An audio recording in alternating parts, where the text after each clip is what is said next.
নমস্কার, কেমন আছেন সবাই? আমি আবার একটা নতুন ভিডিও নিয়ে হাজির হয়ে গেছি। রিনার চ্যানেলে আপনাদের সবাইকে স্বাগত জানাই। আজ আমি কলেজে গেছিলাম। কলেজ থেকে এসে খুব খিদে পেয়ে গেছিলো, তাই ঝটপট করে বানিয়ে ফেললাম চাউমিন। সেই চাউমিনের রেসিপি আপনাদের সাথে শেয়ার করছি। প্রথমেই কিছুটা রসুন নিয়ে নিয়েছি, তাকে কুচি করে ভালো করে চপ করে নিলাম। তারপর চপ করে নিলাম পেঁয়াজ। বাবারে বাবা, পেঁয়াজ চপ করতে করতে আমার চোখে তো জলই চলে এলো। এরপর আমি চপ করে নিলাম কাঁচা লঙ্কা। আমি কাঁচা লঙ্কাগুলো বেশি চপ করিনি, একটু গোটা গোটাই রেখেছিলাম। এরপর ঝটপট কড়াটা চাপিয়ে জলটা গরম হতে দিলাম।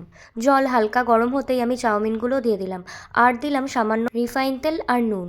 রিফাইন তেলটা দিলাম যাতে চাউমিনগুলো একে অপরের সাথে লেগে না যায়। এবার হালকা নাড়াচাড়া করে চাউমিনটা সিদ্ধ হলেই নামিয়ে ফেললাম। নামিয়ে ফেলার পর ইউজ করলাম ঠান্ডা জল। ও আপনাদের তো একটা কথা বলতে ভুলেই গেছি। এই যে গাজর আর বিনসটা দেখছেন না, এটা আমার বাড়িতে আগে থেকেই কাটা ছিল। অ্যাকচুয়ালি রোজই কাটা থাকে এটা। এবার আমি কড়াই বসিয়ে দিলাম আর দিয়ে দিলাম তাতে রিফাইন তেল। রিফাইন তেলটা গরম হলে তাতে দিয়ে দিলাম রসুন কুচি। রসুন কুচিগুলো আমি একটু ব্রাউন কালার করে ভেজে নেব। তারপর দিয়ে দিলাম পেঁয়াজ কুচি। পেঁয়াজ কুচিটাও হালকা করে ভেজে নিয়ে এরপর দিয়ে দিলাম কাঁচা লঙ্কা কুচি। তারপর দিয়ে দিলাম গাজর কুচি আর বিনস কুচি।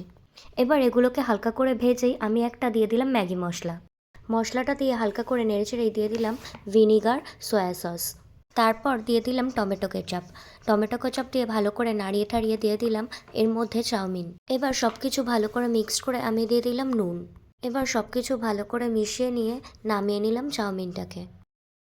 এই যে চাউমিনটা বানিয়েছিলাম সেটা তো খেতে খুবই সুন্দর হয়েছিল। আর আপনারাও বানাবেন আর বলবেন কেমন হয়েছিল খেতে। অবশ্যই আমাকে কমেন্ট করে জানাবেন, আর ভিডিওটা ভালো লাগলে একটা লাইক করে দেবেন। আর যদি রোজ আমার ভিডিও দেখতে চান তাহলে আমার চ্যানেলটা সাবস্ক্রাইব করে নেবেন। Tata, bye bye.